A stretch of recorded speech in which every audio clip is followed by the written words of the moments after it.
दोस्तों, आप सभी को जय हिंद। जैसा कि आप लोग देख रहे हैं, सूक्ष्म जीव माइक्रो ऑर्गेनिज्म, इसका ऑब्जेक्टिव क्वेश्चन दिया हुआ है। इससे पहले हम लोग इसका सब्जेक्टिव देखे थे, जो ज्ञान बिंदु जीएस एकेडमी के नोट से था। तो चलिए अब हम लोग इस चैप्टर का ऑब्जेक्टिव देखते हैं। क्वेश्चन दिया हुआ है कि ऐसे जीव जिन्हें सामान्यतः खुले आंखों से नहीं देखा जा सकता है, जिन्हें देखने के लिए सूक्ष्मदर्शी की आवश्यकता पड़ती है, उसे कहते हैं सूक्ष्म जीव। नेक्स्ट है कि मनुष्य के आंखों की रिजॉल्विंग पावर कितनी होती है, तो इसका आंसर बी हो जाएगा। और एक और होता है 0.1 mm भी होता है। नेक्स्ट है सूक्ष्मदर्शी का आविष्कार किसने किया था, तो जेन्सन तथा जेन्सन, जेड जेन्सन और एच जेन्सन ने किया था। सूक्ष्मदर्शी का आविष्कार किसने किया था, जेड जेन्सन और एच जेन्सन ने किया था। संयुक्त सूक्ष्मदर्शी का आविष्कार किसने किया था, तो लीवन हॉक ने किया था। संयुक्त सूक्ष्मदर्शी कंपाउंड माइक्रोस्कोप का आविष्कार किसने किया था, तो लीवन हॉक ने किया था। इलेक्ट्रॉन माइक्रोस्कोप का आविष्कार किसने किया था, तो नॉल तथा रस्का ने किया था। इलेक्ट्रॉन माइक्रोस्कोप का खोज किसने किया था, नॉल तथा रस्का ने किया था। वायराइट्स का खोज किसने किया है, थियोडोर डायनर ने किया है। वायराइट्स का खोज किसने किया, थियोडोर डायनर ने किया है। निम्नलिखित में कौन सा कथन वायराइट्स के विषय में सही नहीं है, तो देखिए इसका आंसर सी हो जाएगा। वायराइट्स के अणु एक पौधे से दूसरे पौधे में स्थानांतरित नहीं हो सकता है, ये गलत है, स्थानांतरित होता है। तो इसलिए इसका आंसर सी हो जाएगा। प्रियॉन है, तो ये प्रियॉन है असमान प्रोटीन अणु जो मस्तिष्क की कोशिकाओं द्वारा निर्मित होते हैं। प्रियॉन क्या है, तो असमान प्रोटीन अणु जो मस्तिष्क की कोशिकाओं द्वारा निर्मित होते हैं। बकरी तथा भेड़ में तंत्रिका तंत्र को प्रभावित करने वाला रोग स्कॉर्पिक किसके कारण होता है, तो प्रियॉन के कारण होता है। मनुष्य में क्रोइट सल्फेट याकोब बीमारी किसके कारण होता है, तो प्रियॉन के कारण होता है। मनुष्य में क्रोइट सल्फेट याकोब बीमारी किसके कारण होता है, तो प्रियॉन के कारण होता है। निम्नलिखित कथनों पर विचार करना है। देखिए पीसी प्रियॉन रोग उत्पन्न नहीं करते हैं, तो ये सही है, नहीं करते हैं। प्रियॉन पीसी जो है प्रियॉन रोग उत्पन्न नहीं करते हैं, ये सही है। प्रियॉन पीएससी प्रियॉन रोग उत्पन्न करने के योग हो जाते हैं, ये भी सही है। इसका आंसर सी हो जाएगा, ए और दोनों हो जाएगा। असमान प्रोटीन अणु प्रियॉन कितने अमीनो अम्ल के बने होते हैं, तो 254। जो असमान प्रोटीन अणु जो होते हैं प्रियॉन कितने अमीनो अम्ल के बने होते हैं, 254। गाय बैल में होने वाला मेड कॉव बीमारी या बीएसई का कारण क्या है, गाय बैल में होने वाला मेड कॉव बीमारी या बीएसई का कारण क्या है, तो इसका भी कारण है प्रियॉन। इसका आंसर हो जाएगा प्रियॉन। नेक्स्ट क्वेश्चन है कि सूक्ष्मजीवों की खोज सर्वप्रथम किसने किया था, लीवन हॉक ने। सूक्ष्मजीवों की खोज किसने किया है, लीवन हॉक ने किया है। माइक्रोबायोलॉजी के जनक किसे कहा जाता है, लीवन हॉक को कहा जाता है। और जीवाणु का जनक भी लीवन हॉक को ही कहा जाता है। माइक्रोबायोलॉजी के जनक किसे कहा जाता है, लीवन हॉक को कहा जाता है। नेक्स्ट है निम्नलिखित कथनों पर विचार करना है। सूक्ष्म जीवों की श्रेणी में सभी एक कोशिकीय सजीव को रखा गया है, यह सही है। सूक्ष्म जीवों की श्रेणी में सभी एक कोशिकीय सजीव को रखा गया है, यह भी सही है। कुछ बहुकोशिकीय सजीव जैसे कवक एवं कुछ शैवाल भी सूक्ष्म जीव के श्रेणी में आते हैं, यह भी सही है। सूक्ष्म जीव सर्वव्यापी होते हैं, सभी प्रकार के जलवायु और परिस्थितियों में पाए जाते हैं, यह भी सही है। इसका आंसर डी हो जाएगा, 1, 2, 3। नेक्स्ट है निम्नलिखित में कौन सा कथन सही नहीं है, देखिए इसका आंसर हो जाएगा डी, वायरस में श्वसन की क्रिया होती है, ये सही नहीं है। वायरस में श्वसन की क्रिया नहीं हुआ, देखिए सही वाला पढ़ते हैं। सभी वायरस परजीवी होते हैं, ये सही है। वायरस भोज पदार्थ के लिए परपोषी पर निर्भर होते हैं, ये भी सही है। वायरस प्रोटीन और न्यूक्लिक एसिड के मिलकर बने होते हैं, ये भी सही है। वायरस में श्वसन की क्रिया नहीं होती, ये गलत है। होस्ट कोशिका के बाहर वायरस जब कण के रूप में रहता है तब उसे क्या कहते हैं, विरियॉन कहते हैं। होस्ट कोशिका के बाहर वायरस जब कण के रूप में रहता है तब उसे क्या कहते हैं, विरियॉन कहते हैं। पौधों में विषाणु द्वारा उत्पन्न बीमारी का अध्ययन सर्वप्रथम किस पौधों में किया गया था, तो सर्वप्रथम तंबाकू में किया गया था। पौधों में विषाणु द्वारा उत्पन्न बीमारी का अध्ययन सर्वप्रथम किस पौधों में किया गया था, तंबाकू में। तंबाकू में मोजाइक बीमारी वायरस द्वारा होता है, इसका पता सर्वप्रथम किसने लगाया था, आइवेनोस्की ने लगाया था। कह रहा तंबाकू में मोजाइक बीमारी वायरस द्वारा होता है, इसका सर्वप्रथम पता किसने लगाया था, तो आइनोवस्की ने लगाया था। सर्वप्रथम रोगी पौधों से वायरस को रवेदार रूप में प्राप्त करने वाला वैज्ञानिक था स्टेनले। कह रहा सर्वप्रथम रोगी पौधों से वायरस को रवेदार रूप में प्राप्त करने वाला वैज्ञानिक था स्टेनले। नेक्स्ट क्वेश्चन है कि वायरस न तो प्रोकैरियोटिक है और न ही यूकैरियोटिक है, ये नॉन सेलुलर है। वायरस क्या है? तो नॉन सेलुलर है। निम्नलिखित कथनों पर विचार कीजिए। वायरस में श्वसन नहीं होता है, ये सही है, वायरस में श्वसन नहीं होता है। वायरस केवल जीवित कोशिकाओं में ही जनन कर सकता है, ये भी सही है। यानी इसका आंसर 1 और 2 दोनों जगह। तो बैको मोजाइक वायरस में न्यूक्लिक एसिड होता है आरएनए। देखिए यहाँ कह रहा है टोबैको मोजाइक वायरस में न्यूक्लिक एसिड कैसा होता है? तो आरएनए। नेक्स्ट, निम्नलिखित में कौन सी बीमारी वायरस द्वारा नहीं होता है? तो देखिए चेचक वायरस द्वारा होता है, इन्फ्लुएंजा वायरस द्वारा होता है, जो फ्लूहा भी बोलते हैं इसको, और हर्पिस ये भी वायरस द्वारा होता है। डिप्थीरिया नहीं होता है, तो इसका आंसर डी हो जाएगा। डिप्थीरिया जो है बैक्टीरिया के द्वारा होता है, डिप्थीरिया बैक्टीरिया के द्वारा होता है। सर्वप्रथम विषाणु की खोज किसके द्वारा किया गया था? इवानोव्स्की के द्वारा किया गया था। सर्वप्रथम विषाणु का खोज किसके द्वारा किया गया था? इवानोव्स्की के द्वारा किया गया था। विषाणु माने जाते हैं सजीव और निर्जीव के बीच का ट्रांजिशनल ग्रुप। विषाणु माने जाते हैं सजीव और निर्जीव के बीच का ट्रांजिशनल ग्रुप। HIV द्वारा होने वाला रोग है एड्स। HIV का full form human immunodeficiency virus. AIDS का कारण क्या है? T4 लिम्फोसाइट की कमी, ये एंटीबॉडी है। एड्स का कारण है T4 लिम्फोसाइट की कमी। एड्स फैलाता है शारीरिक संपर्क से। एड्स फैलता है शारीरिक संपर्क से। एड्स देने वाले वायरस की पहचान किस वर्ष हुई थी? 1981 में हुआ था। एड्स देने वाले वायरस की पहचान किस वर्ष हुई थी? 1981 में हुआ था। नेक्स्ट क्वेश्चन है कि एलिसा जांच किस रोग की पहचान करती है? तो एड्स का। एलिसा जांच एड्स की पहचान करती है।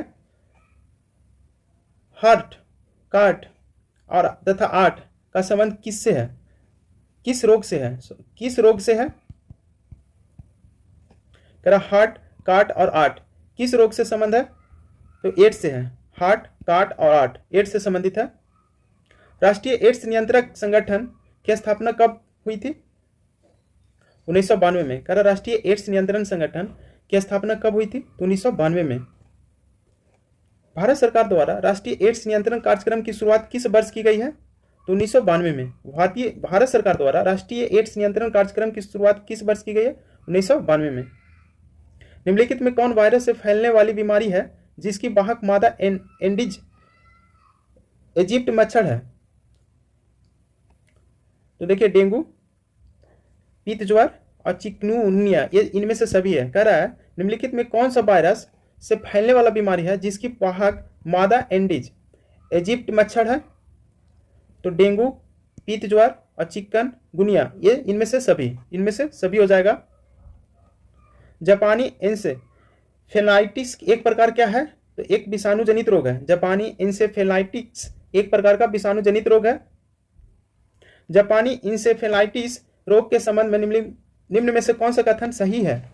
इसमें बताना कि कौन सी कथन सही है। तो इसका हो जाएगा यह एक विषाणु जनित रोग है, सही है। यह रोग क्लोएक्स प्रजाति के मच्छरों के द्वारा होता है, ये भी सही है। यह रोग सूरों के माध्यम से भी फैलता है, ये भी सही है। इनमें से सभी सही है। निम्नलिखित में किस में कोई एंजाइम नहीं होता है? तो विषाणु में कोई एंजाइम नहीं होता है। विषाणु वृद्धि कर सकता है केवल जीवित कोशिका में। विषाणु वृद्धि कर सकता है केवल जीवित कोशिका में। विषाणु निर्जीव माने जाते हैं क्योंकि ये क्रिस्टलाइज हो सकते हैं, सही है। इसमें श्वसन नहीं होता, ये भी सही। कोशिका के बाहर इसमें उपापचय की क्रियाएं नहीं होती, ये भी सही है। इसका आंसर सभी हो जाएगा डी। देखिए नेक्स्ट क्वेश्चन है कि विषाणु जो है विषाणु सजीव माने जाते हैं, क्यों? तो देखिए इसका आकार और संरचना भिन्न भिन्न होता है। यह जनन कर सकता है, इसमें उत्परिवर्तन की क्षमता होती है, इसलिए इसको क्या विषाणु को सजीव भी माना जाता है। TMV शब्द संबंधित है विषाणुओं से। TMV विषाणुओं से संबंधित है। सार्क क्या है? तो सार्क विषाणु जनित रोग है। सार्क क्या है? विषाणु जनित रोग है। सार्क का फुल फॉर्म होता है सेवरल एक्यूट रेस्पिरेटरी सिंड्रोम। आलू में मोजाइक रोग का कारक तत्व है विषाणु। आलू में मोजाइक रोग का कारक तत्व है विषाणु। निम्नलिखित में किस रोग का कारण वायरस हो? किस रोग का कारण वायरस है, इसमें बताना है। तो आलू का लीफ रोल, भिंडी का पीत सीरा मोजाइक, टमाटर का लीफ कर्ल, इनमें सभी वायरस के कारण होता है। विषाणु क्या होता है? तो विषाणु जो है न्यूक्लिक एसिड और प्रोटीन के बना होता है। विषाणु न्यूक्लिक एसिड और प्रोटीन के बना होता है। वायरस की संरचना में प्रोटीन का घोल जो न्यूक्लिक एसिड के चारों ओर रहता है उसे क्या कहते हैं? कैप्सिड कहते हैं। उसको हम लोग क्या कहते हैं? कैप्सिड।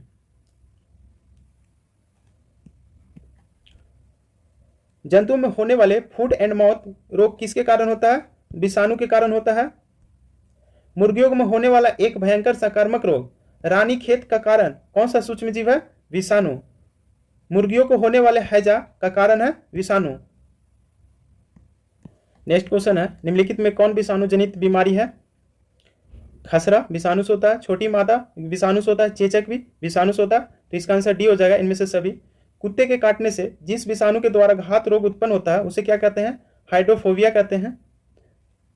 चेचक के टीका का विकास किसने किया है? तो एडवर्ड जेनर ने किया है। चेचक के टीके का विकास एडवर्ड जेनर ने किया है। विषाणु क्या है? तो विषाणु अकोशिकीय है। किस रोग का भारत में पूरी तरह से उन्मूलन कर दिया गया है? तो चेचक को कर दिया है, 1977 में उन्मूलन कर देवल गया है। रेबीज क्या है? तो विषाणु जनित रोग है। रेबीज क्या है? तो विषाणु जनित रोग है। निम्नलिखित में किस रोग में गर्दन के पशियों पर नियंत्रण समाप्त हो जाता है जिससे रोगी पानी पीने असमर्थ हो जाता है तथा पानी को देखकर डरने लगता है? तो रेबीज। हाइड्रोफोबिया रोग उत्पन्न होता है विषाणु के कारण। हाइड्रोफोबिया रोग उत्पन्न होता है विषाणु के कारण। नेक्स्ट है कि एवियन इन्फ्लुएंजा विषाणु को निम्नलिखित से निरूपित किया जाता है। H5N1। एवियन इन्फ्लुएंजा विषाणु को निम्नलिखित से निरूपित किया जाता है H5N1। स्वाइन फ्लू विषाणु को निम्नलिखित निरूपित किया जाता है H1N1। Swine flu H1N1। Oseltamivir नामक औषधि उपयोगी है स्वाइन फ्लू के उपचार में। ओसेल्टामिविर नामक औषधि उपयोगी है स्वाइन फ्लू के उपचार में। एड्स विषाणु के लिए सबसे ज्यादा आजमाई गई दवा है जीडोबुडिन। एड्स विषाणु के लिए सबसे ज्यादा आजमाई गई दवा है जीडोबुडिन।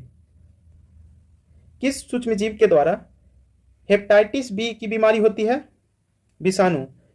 विषाणु के द्वारा ही हेपेटाइटिस बी होती है। निम्नलिखित रोगों पर विचार करना है। विषाणु जनित रोग है, इसमें कौन कौन विषाणु से है? तो देखिए, रेबीज विषाणु से, खसरा विषाणु से, फ्लू भी विषाणु से होता है, लेकिन ट्रेकोमा जो है ये बैक्टीरिया से होता है। यानी 1, 2, 3 हो जाएगा आंसर। निम्नलिखित कथनों पर विचार करना है, इसमें कौन सही होगा? देखिए, सूक्ष्मजीवों द्वारा होने वाले रोग सकारात्मक होते हैं, सही है। आनुवांशिक रोग सकारात्मक नहीं होते हैं, ये भी सही है। इसका आंसर सी हो जाएगा। मंकी फीवर रोग होता है, जो मंकी फीवर है वो वायरस के द्वारा होता है। मंकी फीवर रोग वायरस में होता है। निम्नलिखित में किस सेट में सारी विषाणु जनित बीमारी है? देखिए, मप्स, रेबीज, हर्पीज ये सब विषाणु से होता है। निम्नलिखित कथनों पर विचार करना है।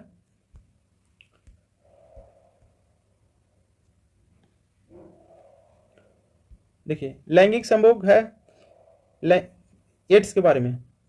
एड्स के बारे में विचार करना है। लैंगिक संभोग से एड्स होता है, सही है। रक्तदान से होता है, ये भी सही है। मच्छरों अन्य रक्त सूचक कीटों से होता है, ये नहीं, इससे के द्वारा नहीं होता। अपरा के संपर्क से होता है, ये भी सही है। इसका आंसर बी हो जाएगा, 1, 2, 4। पोलियो का कारण क्या है? विषाणु। पोलियो किसके कारण होता है? तो विषाणु के कारण होता है। सॉल्क टीका निम्नलिखित में से किस व्याधि से संबंधित है? ये जो सॉल्क टीका लगता है ये पोलियो के लिए। सॉल्क टीका निम्नलिखित में से किस व्याधि से संबंधित है? पोलियो। नेक्स्ट है, निम्नलिखित में से किस रोगाणु पर एंटीबायोटिक औषधि का कोई असर नहीं होता है? विषाणु। त्वचा एवं आंखों के सफेद भाग का पीला होना किस रोग के लक्षण है? हेपेटाइटिस। त्वचा एवं आंखों के सफेद भाग का पीला होना किस रोग के लक्षण है? तो हेपेटाइटिस।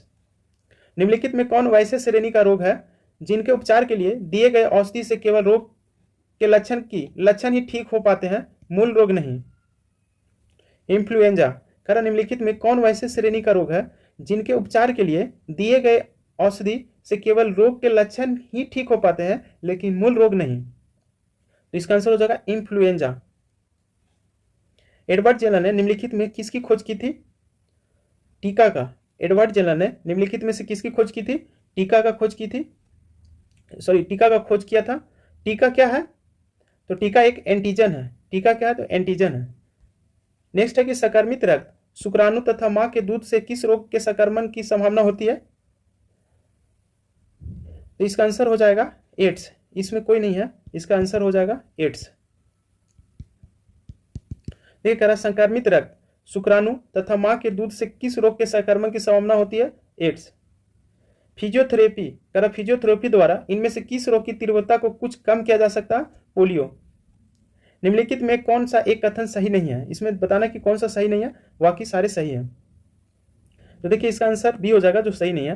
हेपेटाइटिस सी का टीका होता है जबकि हेपेटाइटिस बी का कोई टीका नहीं होता, ये गलत है। मतलब कि ये सही नहीं है, बाकी सारे सही है। देखते हैं सही वाला पढ़ लेते हैं एक बार। हेपेटाइटिस बी जो है विषाणु काफी कुछ HIV की तरह संचरित होता है। सी में है कि सर्वभौम रूप से हेपेटाइटिस बी और सी विषाणुओं से संक्रमित व्यक्तियों की संख्या HIV से संक्रमित लोगों की संख्या से कई गुना अधिक है। हेपेटाइटिस बी और सी विषाणुओं से संक्रमित कुछ व्यक्तियों में अनेक वर्षों तक इसके लक्षण दिखाई नहीं देते हैं। देखिए नेक्स्ट क्वेश्चन है कि निम्नलिखित रोगों में कौन टाइगर मच्छरों द्वारा संचालित नहीं होता है? तो एंडीज। इसका आंसर हो जाए जापानी एनसेफेलाइटिस। कह रहा है कि निम्नलिखित में से रोगों में से कौन टाइगर मच्छरों द्वारा संचालित नहीं होता? तो टाइगर मच्छरों द्वारा देखिए पीत ज्वर, डेंगू और चिकनगुनिया ये होता है, लेकिन जापानी एनसेफेलाइटिस नहीं होता है। इसको एंडीज मच्छर भी बोलते हैं। तो एंडीज मच्छर से डेंगू, पीत ज्वर और चिकनगुनिया होता है, लेकिन जापानी एनसेफेलाइटिस नहीं होता। चेचक होने का कारण क्या है? Variola virus. चेचक होने का कारण वेरियोला वायरस। निम्नलिखित में कौन सी विकल्प सही नहीं है? तो देखिए रूबीओला वायरस खसरा से होता है, वेरियोला वायरस चेचक, वेरिसेला वायरस छोटी माता, लेकिन मिक्सो वायरस से प्लेग नहीं होता है, ये गलत है। तो इसका आंसर डी हो जाएगा। पीलिया या हेपेटाइटिस रोग में शरीर के कौन अंग प्रभावित होते हैं? यकृत। कह रहा पीलिया या हेपेटाइटिस जब रोग हो जाता है तो शरीर के कौन से अंग प्रभावित होते हैं? यकृत। नेक्स्ट है कि निम्नलिखित कथनों पर विचार करना है। हेपेटाइटिस ए का संक्रमण रुधिर, लाल आदि से होता है, ये गलत है। हेपेटाइटिस बी का संक्रमण भोजन या पानी, नहीं गलत है। इसका आंसर डी हो जाना, तो ये ना तो डी। चेचक के प्रति टीकाकरण में समावेश किया जाता है जीवित प्रतिरक्षियों का। जीवित प्रतिरक्षियों का। कह रहा चेचक के प्रति टीकाकरण में समावेश किया जाता है जीवित प्रतिरक्षियों का। सूरों का मानव रिहायशी क्षेत्रों से दूर रखना किस रोग के उन्मूलन में सहायक है? जापानी एन्सेफेलाइटिस के का। कह रहा सूरों का जो मानव रिहायशी क्षेत्रों से दूर रखना किस रोग के उन्मूलन में सहायक है? तो जापानी एन्सेफेलाइटिस। रेबीज के वायरस में संक्रमित कुत्ते किस प्रकार के व्यवहार दर्शाते हैं? तो कुत्ते अत्यंत क्रोधित एवं उग्र हो जाते हैं और कुत्ते सुस्त एवं मौन होकर किसी एकांत स्थल पर पड़े रहते हैं। तो इसका आंसर क्या हो जाएगा? सी। नेक्स्ट क्वेश्चन है कि घात करो और छिप जाओ नाम से विख्यात विषाणु कौन है? RSV विषाणु। कर घात करो और छिप जाओ नाम से विख्यात विषाणु RSV विषाणु। देखिए नेक्स्ट क्वेश्चन है कि डेंगू बुखार में मानव शरीर में किसकी कमी हो जाती है? तो प्लेटलेट्स की कमी हो जाती है। जीका वायरस मनुष्य में किस मच्छर के द्वारा संचालित होती है? तो एंडीज मच्छर के कारण। जीका वायरस मनुष्य में एंडीज मच्छर के द्वारा संचालित होती है। जीका वायरस मनुष्य के किस भाग को प्रभावित करता है? तंत्रिका तंत्र को। जीका वायरस मनुष्य को तंत्रिका तंत्र को प्रभावित करता है और एंडीज मच्छर से होता है। इबोला शब्द से आप क्या समझते हैं? तो पश्चिमी अफ्रीका में एक विषाणु रोग प्रकोप था। इबोला शब्द से आप क्या समझते हो? तो पश्चिमी अफ्रीका में एक विषाणु रोग प्रकोप था। देखिए बैक्टीरियोफेज। बैक्टीरियोफेज क्या है? तो एक विषाणु है। बैक्टीरियोफेज में पाया जाता है प्रोटीन और डीएनए। बैक्टीरियोफेज में क्या पाया जाता है? प्रोटीन और डीएनए पाया जाता है। युवा व्यक्ति में HIV या एड्स होने की आशंका निम्नलिखित लक्षणों में से किस एक से अधिकांश तथा संबंधित होती है? तीव्र दीर्घस्थायी शिरोवेदना। तीव्र दीर्घस्थायी शिरोवेदना। कह रहा युवा व्यक्ति में HIV एड्स होने की आशंका निम्नलिखित लक्षणों में से किस एक से अधिकांश तथा संबंध होती है? तो तीव्र दीर्घस्थायी शिरोवेदना। किस रोग के लिए स्वास्थ्य एवं परिवार कल्याण मंत्रालय द्वारा टेस्ट एंड ट्रीट नीति प्रारंभ की? HIV। कह रहा किस रोग के लिए स्वास्थ्य एवं परिवार कल्याण मंत्रालय द्वारा टेस्ट एंड ट्रीट नीति प्रारंभ की? HIV। एड्स मानव प्रतिरक्षाहीनता विषाणु के द्वारा होता है, जो है रिट्रो विषाणु। कह रहा एड्स मानव प्रतिरक्षाहीनता विषाणु के द्वारा होता है, रिट्रो विषाणु। निम्नलिखित में किस व्यक्ति ने पोलियो का टीका विकसित किया है? तो जोनास एडवर्ड सॉल्ट। किस व्यक्ति ने पोलियो का टीका विकसित किया? जोनास एडवर्ड सॉल्ट ने किया। जोनास एडवर्ड सॉल्ट ने किया पोलियो का टीका की खोज। नेक्स्ट क्वेश्चन है, एलिसा का पूरा नाम? एंजाइम लिंक्ड इम्यूनो सॉल्वेंट एसे। एड्स, चेचक व पोलियो में क्या समानता है? ये विषाणु द्वारा होता है। एड्स, चेचक, पोलियो में क्या समानता है? तो ये विषाणु के द्वारा होता है। जीवाणु की खोज किसने की थी? लीवेनहॉक ने किया था। जीवाणु की खोज किसने किया? लीवेनहॉक ने किया। सबसे प्राचीन जीवाणु के किस वर्ग में सम्मिलित किया गया था? ऑर्किबैक्टीरिया में। सबसे प्राचीन जीवाणु के किस वर्ग में सम्मिलित किया था? ऑर्किबैक्टीरिया में। सर्वप्रथम किसने यह मत व्यक्त किया कि जीवाणुओं से रोग फैलते हैं? लुई पाश्चर तथा कोच। सर्वप्रथम किसने यह मत व्यक्त किया कि जीवाणुओं से रोग फैलते हैं? लुई पाश्चर एवं कोच। जीवाणु होते हैं प्रकाश संश्लेषी, रसायन संश्लेषी और परपोषी। इनमें से सभी जीवाणु कैसा होता है? प्रकाश संश्लेषी, रसायन संश्लेषी और परपोषी। निम्नलिखित में कौन राइबोसोम जीवाणु में पाए जाते हैं? तो 70S। निम्नलिखित में कौन सा एक सही नहीं है? जीवाणु में कोशिका भित्ति नहीं पाई जाती है, एक गलत है, इसमें पाई जाती है। जीवाणु एक कोशिकीय होती है, जीवाणु सर्वव्यापी होती है, जीवाणु अकेले तथा समूह में पाए जाते हैं, सही है। जीवाणु को पौधों माना गया है क्योंकि इनमें कठोर कोशिका भित्ति होती है। जीवाणु को पौधे माना गया है क्यों? क्योंकि इनमें कठोर कोशिका भित्ति होती है, इसलिए माना गया है। नेक्स्ट है, जीवाणु से संबंधित निम्न कथनों में कौन सही है? तो इसका आंसर हो जाएगा अधिकांश जीवाणु विविध पोषी होते हैं किंतु कुछ स्वपोषी होते हैं। नेक्स्ट क्वेश्चन है कि जीवाणविक कोशिकाओं में नहीं होता है, सूत्रकणिका नहीं होता है, इसको माइटोकॉन्ड्रिया, इसको बोलते हैं माइटोकॉन्ड्रिया। कह रहा है कि जीवाणविक कोशिकाओं में नहीं होता है तो सूत्रकणिका नहीं होता है। जीवाणविक में कोशिका भित्ति होती है, जीव द्रव कला होता है, राइबोसोम होता है।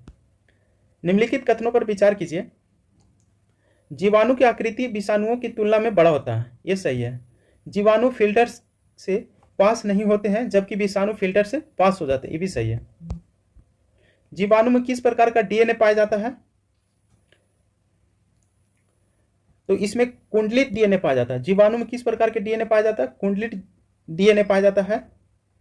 जीवाणुओं की साधारण आकृति होती है गोल।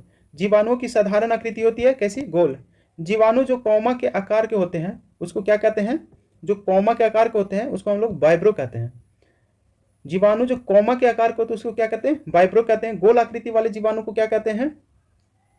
गोल आकृति वाले जीवाणु को क्या कहते हैं? तो कोकाई कहते हैं। गोल आकृति वाले जीवाणु को कोकाई कहते हैं। जो जीवाणु आकार में सबसे छोटे होते हैं उसको क्या कहते हैं? उसको गोलाणु कहते हैं।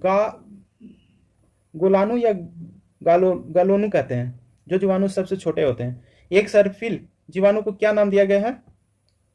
अस्पाइरिलम। एक सर्पिल जीवाणु को क्या नाम दिया गया? अस्पाइरिलम। वास्तविक केंद्रक किसमें अनुपस्थित होते हैं? जीवाणु में। वास्तविक केंद्रक किसमें अनुपस्थित होते हैं? केंद्रक में, सॉरी जीवाणु में। जीवाणु कोशिका में अभाव होता है। जीवाणु जो है कोशिका में अभाव होता है क्या? केंद्रक, केंद्रिका, केंद्रक झिल्ली, ये सारे जो जीवाणु है उस कोशिका में अभाव होते हैं केंद्रक, केंद्रिका, केंद्रक झिल्ली, इसमें नहीं होता। नेक्स्ट है, निम्नलिखित में से कौन सर्वाधिक संख्या में पाए जाते हैं? तो जीवाणु, सर्वाधिक संख्या में जीवाणु पाए जाते हैं।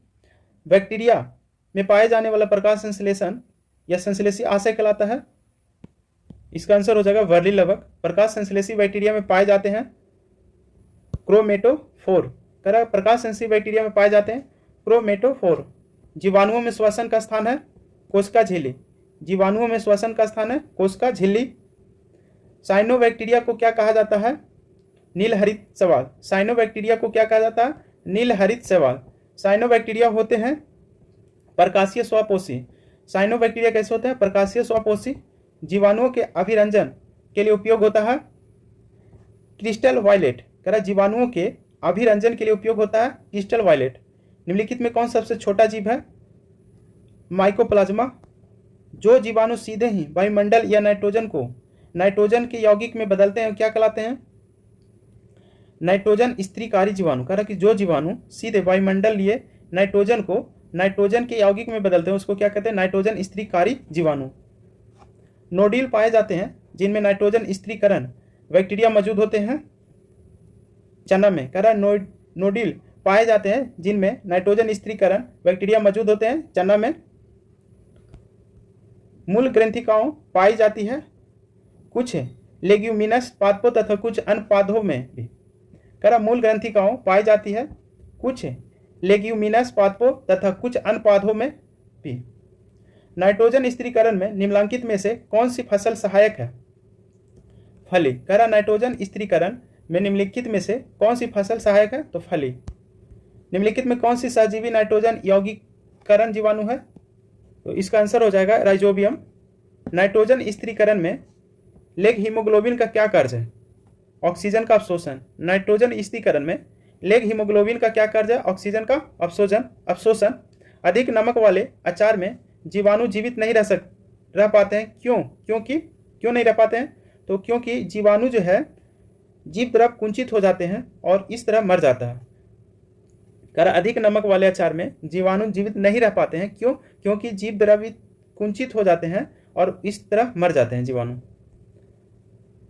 परसीवन खाद्य परीक्षण में मदद करता है, जैव रासायनिक अभिक्रिया के दर को कम कर। परसीवन खाद्य परीक्षण में मदद करता है जैव रासायनिक अभिक्रिया की दर को कम कर। जीवाणुओं को पौधा माना गया है, क्यों, कह रहा जीवाणुओं को पौधा माना गया क्योंकि इनमें कठोर कोशिका भित्ति होती है। बैक्टीरिया में पाए जाने वाले छोटे छोटे बालों के समान की संरचना कहलाती है पिलाई या फ्रिम्बी। कह रहा बैक्टीरिया में पाए जाने वाले छोटे छोटे बालों के समान की संरचना कहलाती है फिलाई या फ्रिम्बी। हेटेरोसिस्ट पाए जाते हैं साइनोबैक्टीरिया, कह रहा हेटेरोसिस्ट पाए जाते हैं साइनोबैक्टीरिया में। निम्नलिखित में कौन सा जीव पीपीएलओ कहलाता है, माइक्रोप्लाज्मा। कह रहा है निम्नलिखित में कौन सा जीव पीपीएलओ कहलाता है, माइक्रोप्लाज्मा। कह रहा है ग्राम पॉजिटिव और ग्राम नेगेटिव बैक्टीरिया में अंतर होता है कोशिका भित्ति के कारण। ग्राम पॉजिटिव और ग्राम नेगेटिव बैक्टीरिया में अंतर होता है कोशिका भित्ति के कारण। नेक्स्ट क्वेश्चन है, रिकेटिसिस एक समूह है बैक्टीरिया का, रिकेटिसिस एक समूह है बैक्टीरिया का। साइनोबैक्टीरिया तथा बैक्टीरिया में समान रूप से पाए जाते हैं, तो इसका आंसर हो जाएगा न्यूक्लियोइड। मानव के आंत में कौन सा बैक्टीरिया पाया जाता है, एसरसिया कोलाई। भोजन की विषाक्तता उत्पन्न होती है क्लोस्ट्रीडियम बोटुलिनम द्वारा। कह रहा भोजन की विषाक्तता जो होती है वो क्लोस्ट्रीडियम बोटुलिनम द्वारा। मृदा में धान की पैदावार बढ़ाने वाला मुक्तिजीवी जीवाणु कौन सा है, एनाबिना। कह रहा मृदा में धान की पैदावार बढ़ाने वाला मृतजीवी जीवाणु कौन सा है, एनाबिना। दही जमाने में निम्नलिखित में से किस सूक्ष्मजीव का प्रयोग किया जाता है, लैक्टोबैसिलस। कह रहा दही जमाने में निम्नलिखित में किस सूक्ष्मजीव का प्रयोग किया जाता है, लैक्टोबैसिलस। चाय की पत्तियां के क्यूरिंग में किसका उपयोग होता है, जीवाणु का। चाय की जो पत्तियों में क्यूरिंग में किसका उपयोग होता है, जीवाणु का। चाय की पत्तियों पर जीवाणुओं के क्रिया से विशेष सुगंध की उत्पन्न किया जाना क्या कहलाता है, क्यूरिंग कहलाता है। कि चाय की पत्तियों पर जीवाणुओं के क्रिया से विशेष सुगंध को उत्पन्न किया जाना क्या कहलाता है, क्यूरिंग। साइनोबैक्टीरिया का उपयोग जैव उर्वरक के रूप में किया जाता है धान के खेतों में। कह रहा साइनोबैक्टीरिया का उपयोग जैव उर्वरक के रूप में किया जाता है धान की खेती के लिए। स्वतंत्र जीवी अवायवीय नाइट्रोजन स्त्रीकारक जीवाणु है क्लोस्ट्रीडियम। कह रहा कि स्वतंत्र जीवी अवायवीय नाइट्रोजन स्त्रीकारक जीवाणु है क्लोस्ट्रीडियम। निम्न में कौन सा सहजीवी स्त्रीकारक जीवाणु है, फ्रैंकिया।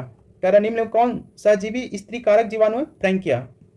नेक्स्ट क्वेश्चन है कि जैव गैस के उत्पादन में प्रयुक्त होने वाला जीवाणुओं के समूह है मिथेनोजेन। कह रहा कि जैव गैस के उत्पादन में प्रयुक्त होने वाले जीवाणुओं के समूह है मिथेनोजेन। वैसे जीवाणुओं के समूह जो फफूंद के तंतुओं से जुड़कर जाल जैसी संरचना बनाते हैं क्या कहलाते हैं, फ्लॉक्स कहलाते हैं। वैसे जीवाणुओं के समूह जो फफूंद के तंतुओं से जुड़कर जाल जैसी संरचना बनाते हैं, क्या कहलाते हैं? फ्लॉप्स। जूट के रेटिंग के लिए किण्वनकारी सूक्ष्मजीव बैक्टीरिया है क्लोस्ट्रीडियम एसिटोब्यूटाइनिकम। योग हट बनाने में भाग लेने वाले बैक्टीरिया है, योग हट बनाने में भाग लेने वाले बैक्टीरिया है, तो इसका आंसर ए और सी हो जाएगा। लैक्टोबैसिलस वल्गेरिकस और सी है स्ट्रेप्टोकोकस थर्मोफिल्स। एक्टिनोमाइल्स सिटीज वर्ग में आते हैं जीवाणु। माइकोप्लाज्मा की खोज सर्वप्रथम किसने किया था? इनोकार्ड और E.R. रॉक्स ने। कह रहा माइकोप्लाज्मा की सर्वप्रथम किसने खोज किया था? तो इनोकार्ड और E.R. रॉक्स ने। नेक्स्ट है, निम्नलिखित में कौन सा रोग जीवाणुओं के कारण होते हैं? तो देखिए, डिप्थीरिया, क्षय रोग और तपेदिक और प्लेग, इनमें से सभी। BCG का टीका कितनी उम्र में लगाया जाता है? नवजात में लगाया जाता है। BCG का टीका नवजात में लगाया जाता है। निम्नलिखित में कौन सा रोग जीवाणुओं के कारण नहीं होता है? चेचक। कह रहा कि कौन सा रोग जीवाणुओं के कारण नहीं होता? चेचक। बच्चों को किस रोग से प्रतिरक्षित करने के लिए DPT का टीका दिया जाता है? कुकुर खांसी। कह रहा बच्चों को किस रोग से प्रतिरक्षित करने के लिए DPT का टीका दिया जाता है? कुकुर खांसी। निम्नलिखित में किस रोग का कारण जीवाणु है? तो टाइफाइड, सुजाक और कुकुर खांसी, इनमें से सभी। देखिए, जीवाणु से होने वाला टाइफाइड है, सुजाक जो गोनोरिया भी कहते हैं, कुकुर खांसी भी होता है। कुष्ठ रोग किस सूक्ष्मजीव के कारण होते हैं? तो जीवाणु के कारण होता है। कुष्ठ रोग किस सूक्ष्मजीव के कारण होता है? जीवाणु कारण। बहुऔषधि चिकित्सा किसके संक्रमण से सुरक्षा प्रदान करता है? तो कोड, जिसको हम लोग कुष्ठ भी बोलते हैं। कह बहुऔषधि चिकित्सा किसके संक्रमण से सुरक्षा प्रदान करता है? कोड या कुष्ठ। हैजा का क्या कारण है? जीवाणु हैजा के कारण होता है। हैजा के कारण जीवाणु से हैजा होता है। निम्नलिखित में कौन जल जनित रोग है? हैजा। जल जनित रोग है हैजा। मेनिनजाइटिस या गर्दन तोड़ बुखार का कारण क्या है? जीवाणु। मेनिनजाइटिस या गर्दन तोड़ बुखार का कारण क्या? जीवाणु। निम्नलिखित में किसकी पहचान बिडॉल परीक्षण से की जाती है? टाइफाइड। कारण निम्नलिखित में से किसकी पहचान बिडॉल परीक्षण से की जाती है? टाइफाइड। काली मात किसे कहा जाता है? प्लेग का। काली मात किसे कहा जाता है? प्लेग का। नींबू तथा टमाटर में कैंकर रोग किस सूक्ष्मजीव के कारण होता है? जीवाणु के कारण होता है। सेब और नाशपाती में होने वाले नीरजा रोग का कारण है जीवाणु। इसमें भी जीवाणु से होता है। सेब और नाशपाती में होने वाला नीरजा रोग का कारण है जीवाणु। निम्नलिखित में किससे धनु स्तंभ होता है? जीवाणु। कारण निम्नलिखित में से किससे धनु स्तंभ होता है? जीवाणु। निम्नलिखित में कौन मवेशियों में एंथ्रैक्स नामक बीमारी उत्पन्न होता है? मवेशियों में एंथ्रैक्स नामक बीमारी उत्पन्न होता है बैक्टीरिया। नेक्स्ट क्वेश्चन है, ट्यूबरक्लोसिस उत्पन्न होता है माइक्रोबैक्टीरिया द्वारा। करा ट्यूबरक्लोसिस उत्पन्न होता है माइक्रोबैक्टीरिया के द्वारा। प्रोकैरियोटिक के अंतर्गत आने वाले वे जीव कौन है जिनमें कोशिका भित्ति नहीं होती है? एंटीनोमाइसीटीज। करा प्रोकैरियोटिक के अंतर्गत आने वाले वे जीव कौन है जिनमें कोशिका भित्ति नहीं होती है? एक्टिनोमाइसीटीज। निम्नलिखित में कौन सा एक संक्रामक रोग नहीं है? मधुमेह।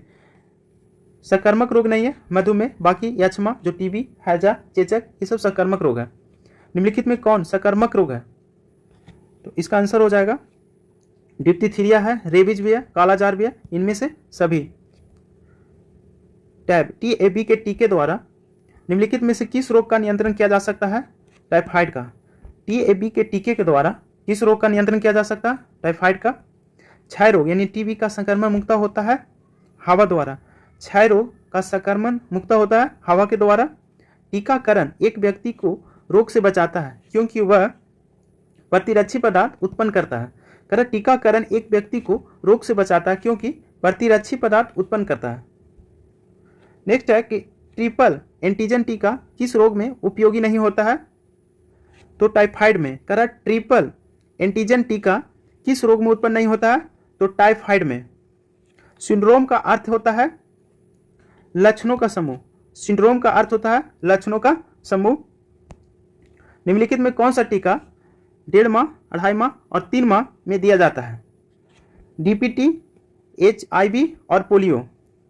देखिए डीपीटी हेपेटाइटिस बी और पोलियो।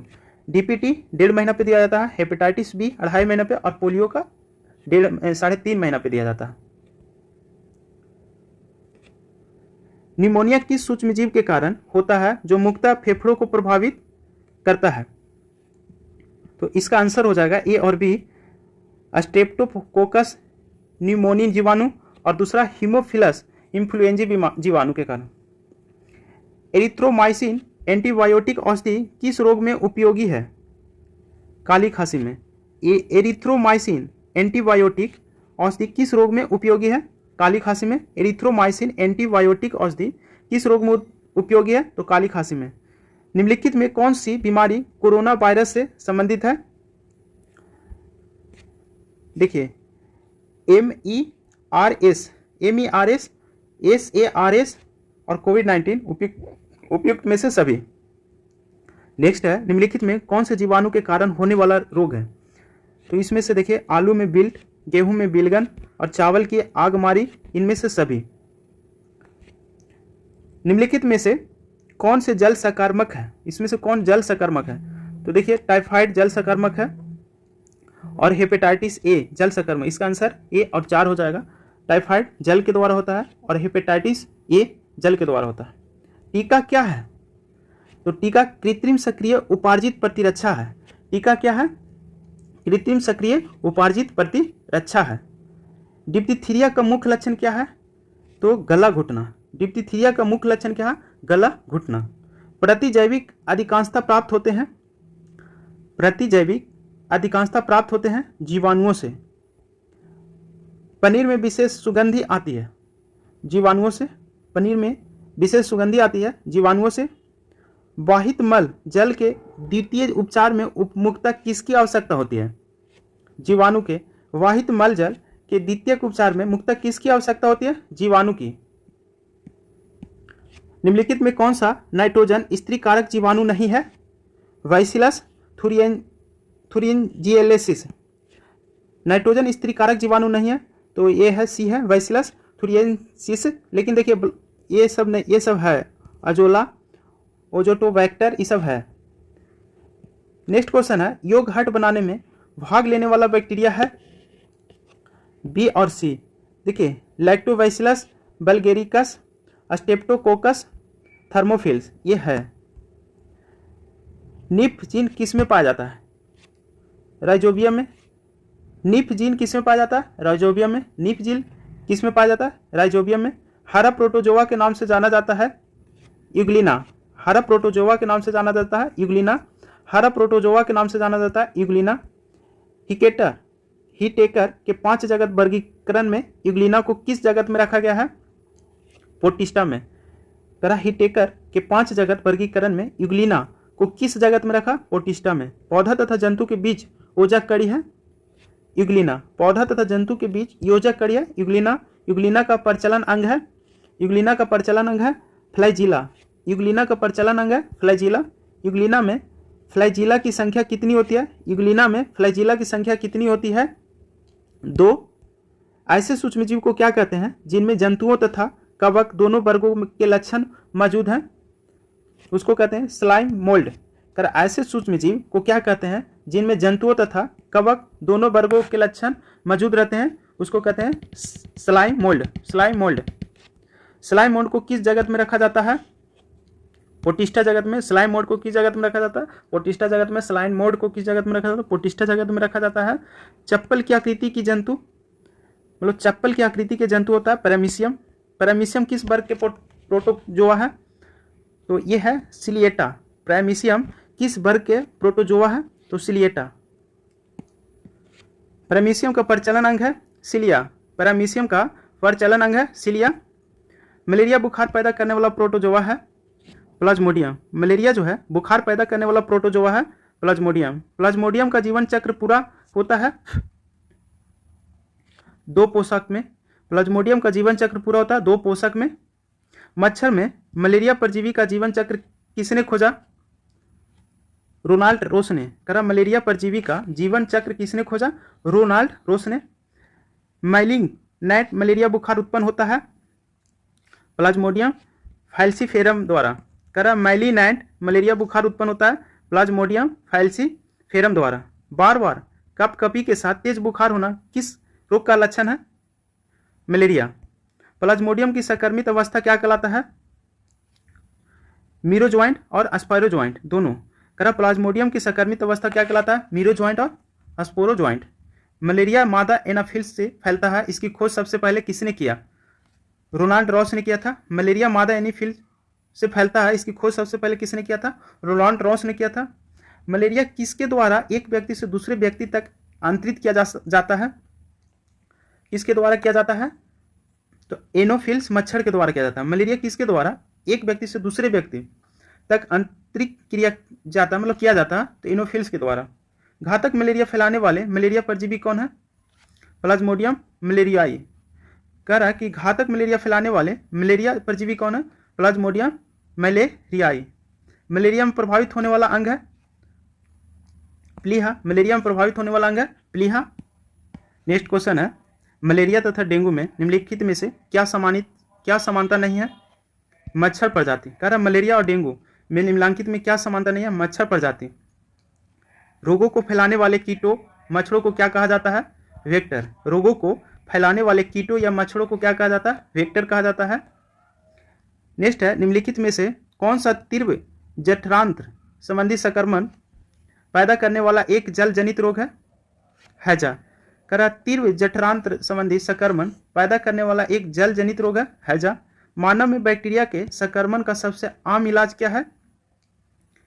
एंटीबायोटिक्स। करा मानव में बैक्टीरिया के संक्रमण का सबसे आम इलाज है एंटीबायोटिक्स। काला आजार उत्पन्न करने वाला प्रोटोजोआ है लिस्मानिया। काला आजार उत्पन्न करने वाला प्रोटोजोआ है लिस्मानिया। काला आजार रोग के कारक लिस्मानिया डोनोमानी प्रोटोजोआ का संक्रमण मनुष्य में किसके द्वारा होता है? तो रैंड फ्लाई के द्वारा होता है। काला आजार रोग के कारण लिस्मानिया डोनोमानी प्रोटोजोआ का संक्रमण मनुष्य में किसके द्वारा होता है? तो सैंड फ्लाई के द्वारा होता है। निद्रा रोग पैदा होता है, जो निद्रा रोग है पैदा होता है ट्रीपैनोसोमा के द्वारा। करा निद्रा रोग पैदा होता है ट्रीपैनोसोमा के द्वारा। परजीवी प्रोटोजोआ ट्रीपैनोसोम गैम्बिसिया एक मनुष्य से दूसरे मनुष्य में किसके द्वारा फैलता है? करा परजीवी प्रोटोजोआ ट्रीपैनोसोमा गैम्बिसिया एक मनुष्य से दूसरे मनुष्य में किसके द्वारा फैलता है? सीसी मच्छी के द्वारा। निम्नलिखित में से किस परजीवी प्रोटोजोआ का जीवन चक्र पूरा करने हेतु दो पोषक की जरूरत होती है? देखो प्लाज्मोडियम टिप्नोसोम और लिस्मानिया ये सभी।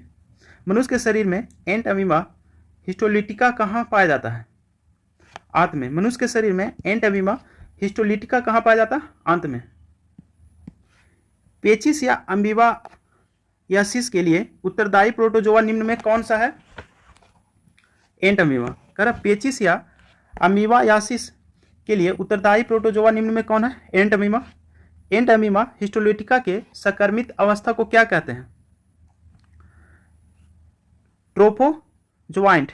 एंट अमीबा हिस्टोलिटिका के संक्रमित अवस्था को क्या कहते हैं? ट्रोफोजोआइंट। निम्नलिखित में से किसकी आकृति निश्चित नहीं होती है तथा आकृति पल पर बदलते रहती है?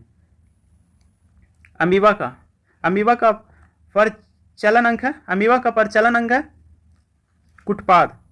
अमीबा में कुटपाद किस हेतु महत्वपूर्ण है? भोजन ग्रहण करने तथा प्रचलन के लिए। मलेरिया परजीवी तथा अमीबा को किस श्रेणी में रखा जाता है? प्रोटोजोआ। कह रहा मलेरिया परजीवी तथा अमीबा को किस श्रेणी में रखा जाता है? प्रोटोजोआ।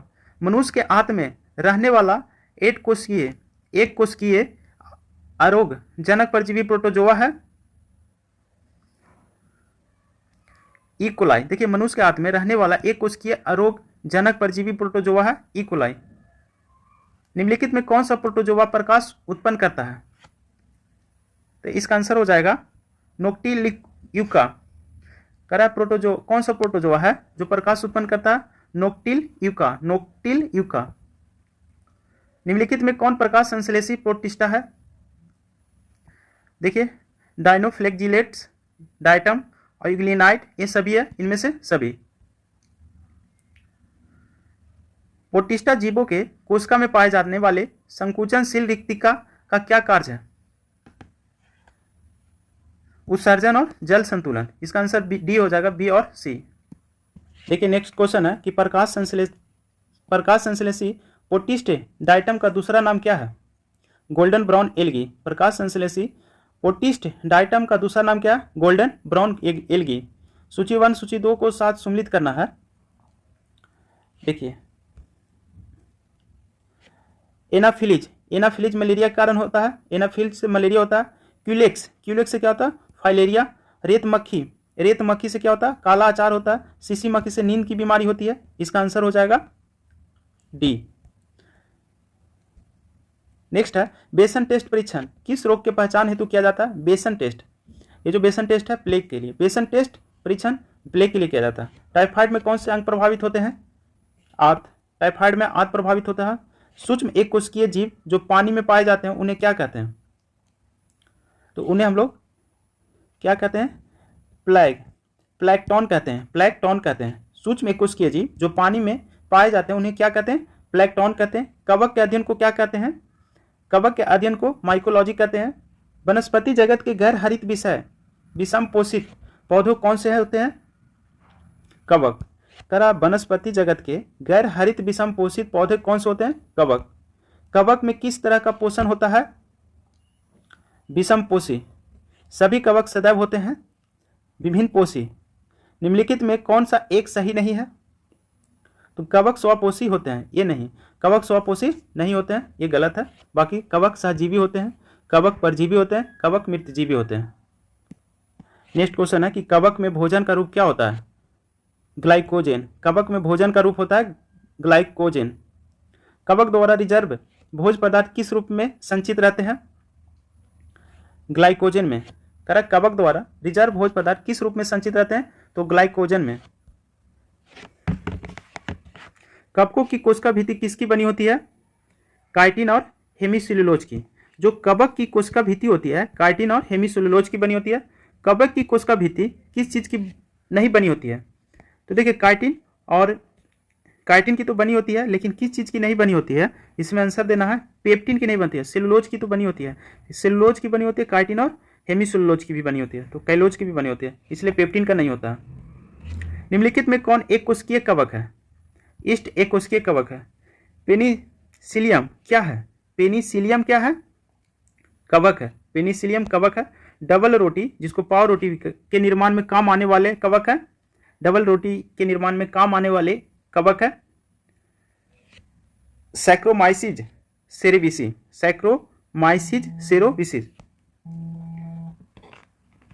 नेक्स्ट क्वेश्चन है कि जब गेहूं के गूंथे हुए आटे में ईस्ट कोशिकाएं मिलाई जाती है तो डबल रोटी कोमल और छिद्र युक्त हो जाती है, क्योंकि कार्बन डाइऑक्साइड का उत्पादन कर रोटी को स्पंजी बना देता है।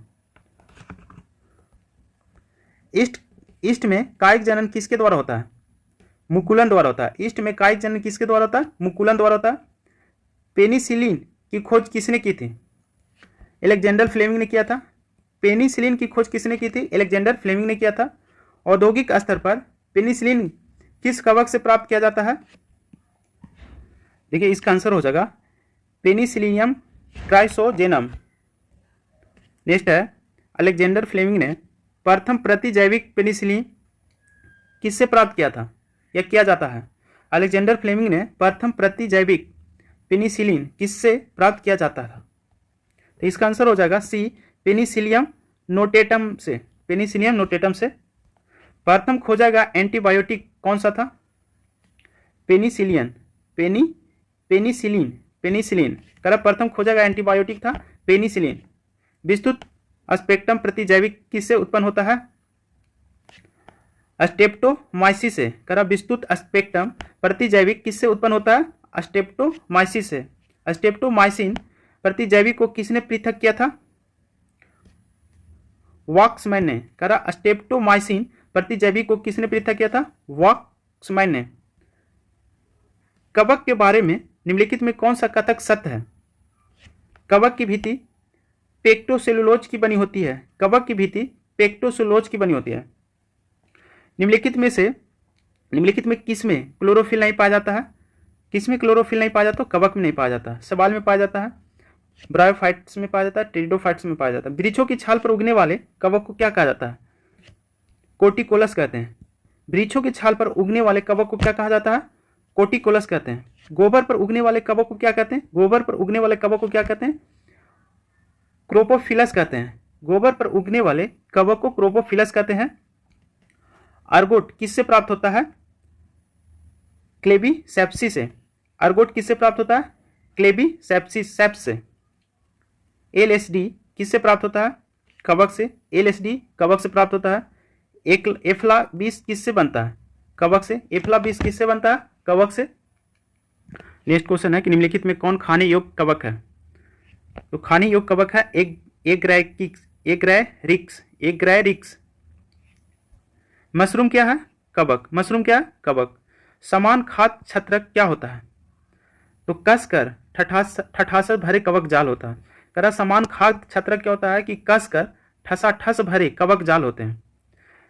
नेक्स्ट है निम्नलिखित में कौन सा एक कवक एवं उच्च पादप की जड़ों के बीच उपयोगी कार्यात्मक संबंध को दर्शाता है? कार्यात्मक संबंध को दर्शाता है तो यह दर्शाता है माइकोराइजा। करा कौन सा एक कवक है एवं उच्च पादप की जड़ों के बीच उपयोगी कार्यात्मक संबंध को दर्शाता है? माइकोराइजा। एस्परीजिलस कवक का उपयोग किसके बनाने में होता है? पनीर। एस्परीजिलस कवक का उपयोग किसके बनाने से होता है? पनीर। कवक में क्या नहीं होता है? प्लास्टिड। जो कवक में क्या नहीं होता? प्लास्टिड। जैव सक्रिय अणु साइक्लोस्पोरिन ए किससे बनाया जाता है? कवक से। कह रहा जैव सक्रिय अणु साइक्लोस्पोरिन ए किससे बनाया जाता है? कवक से। मानव रुधिर में कोलेस्ट्रॉल के स्तर को घटाने में सहायक स्टैटिन किससे तैयार किया जाता है? ईस्ट। कह रहा मानव रुधिर में कोलेस्ट्रॉल के स्तर को घटाने में सहायक स्टैटिन किससे तैयार किया जाता है? ईस्ट। निम्नलिखित में किस गद्दाकार कवक कहा जाता है? निम्नलिखित किसे गद्दाकार कवक कहा जाता है? बेसिडियोमाइसिटिस को। बायोफार्म का इस्तेमाल किस बीमारी में किया जाता है? पेचिस में। कह रहा बायोफार्म का इस्तेमाल किस बीमारी में किया जाता है? पेचिस में। दांत की बीमारी निम्नलिखित में से किस प्रकार की होती है? कवकीय होता है। दांत की बीमारी कवकीय होता है। आलू में लेट व्हाइट रोग किस कवक के कारण होता है? तो इसका आंसर हो जाएगा फाइटोथोरा इन्फेस्टेंस के कारण। गन्ने में लाल सड़न रोग, जो गन्ने होता है, गन्ने में लाल सड़न रोग किसके कारण होता है? कवक के कारण होता है। मूंगफली का टीका रोग का कारण है? कवक। मूंगफली में होने वाला टीका रोग के लिए उत्तरदायी कवक है? सर्कोस्पोरा पर्सोनेटा। गन्ने के लाल सड़न हेतु उत्तरदायी कवक है? कॉलेटोट्राइकम फैल्केटम। करा कि गले के लाल सड़न हेतु उत्तरदायी कवक है? कॉलेटोट्राइकम फैल्केटम। पादप में होने वाला रोगों का सबसे उत्तरदायी कारण क्या है? फफूंद। करा पादप में होने वाले रोगों का सबसे उत्तरदायी कारण है फफूंद। पौधों का आर्द्र पतन रोग किसके कारण होता है? पिथिलियम डिवेरिनम के कारण। करा पौधे का आर्द्र पतन रोग किसके कारण होता है? पिथियम डिवेरियम के कारण। कैंसर शब्द ग्रीक के कॉर्सिनोस शब्द से व्युत्पन्न हुआ है जिसका अर्थ है केकड़ा। करा कैंसर शब्द ग्रीक के कॉर्सिनोस शब्द से उत्पन्न हुआ है जिसका अर्थ है केकड़ा। कैंसर रोग कारकों को क्या कहते हैं? तो उसको कहते हैं कॉर्सिनोजेंस।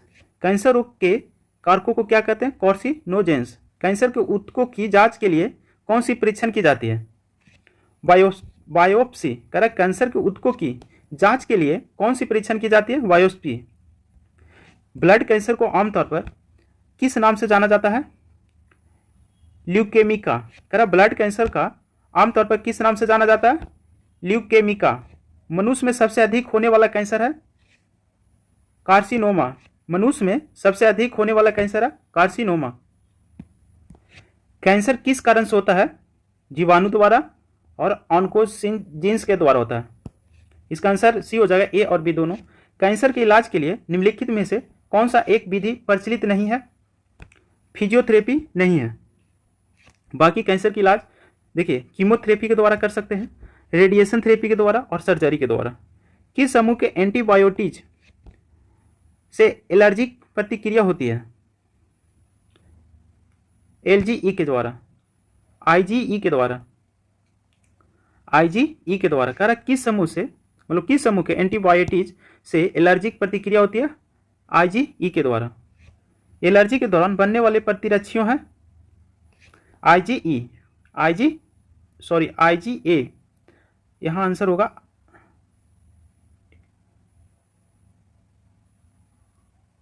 IgE, ठीक है। नेक्स्ट क्वेश्चन है, आंसू-लार मां के दूध में कौन सा इम्यूनोग्लोबिन उपस्थित रहते हैं?